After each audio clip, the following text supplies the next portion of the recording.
just want a bag, like a old... What's going on, guys, and welcome back to my channel. So now that the WRX is finally smogged, we can go ahead and start getting some mods done to the car. And today's mod isn't anything really hard. It's actually super easy to do, but it's something that I think is often overlooked. Today we're going to be installing these high lift hood struts by GrimmSpeed. This is actually a really nice kit. There's some other kits out there, but this is the one that I thought looked the best and especially gave the height that I wanted. So not only is it going to be giving us more room under the hood by lifting the hood up higher, it's also going to be getting rid of this nasty bar that cars come with.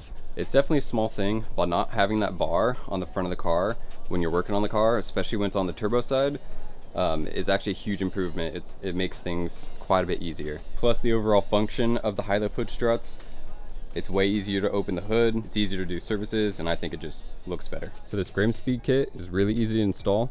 The hood strut is going to be going right about here. You have to remove this bolt, and then you install this little stud. And then on the hood side, you remove this bolt, and you replace it with this little bracket that comes with the bolt itself.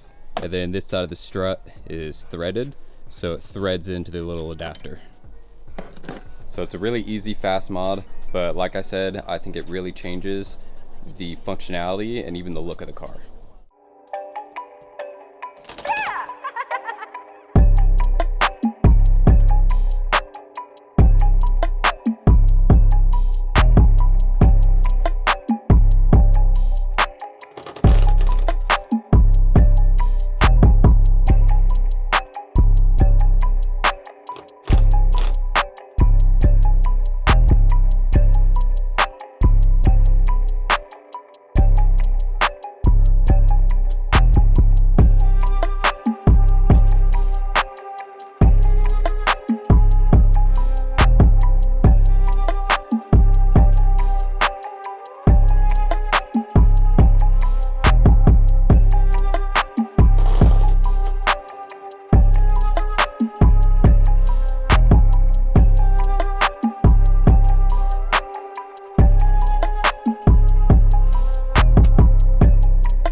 There we are, guys. The high lift hood struts are installed. They're looking good and working great. I went ahead and washed the car, and I also put a coat of new finish on to protect the paint. The paint's not in the best condition in a few places, but I'm still going to protect it as best I can. It could definitely use some clay barring at some point, so I definitely need to pick up some clay bars. But right now, I'm super happy with it. It's looking good. I also went ahead and cleaned and protected the interior, and I'm super happy with the outcome, and I just can't wait to get more mods done to this car. So I'm going to go ahead and end the video right here, guys. Thanks for watching, and take it easy.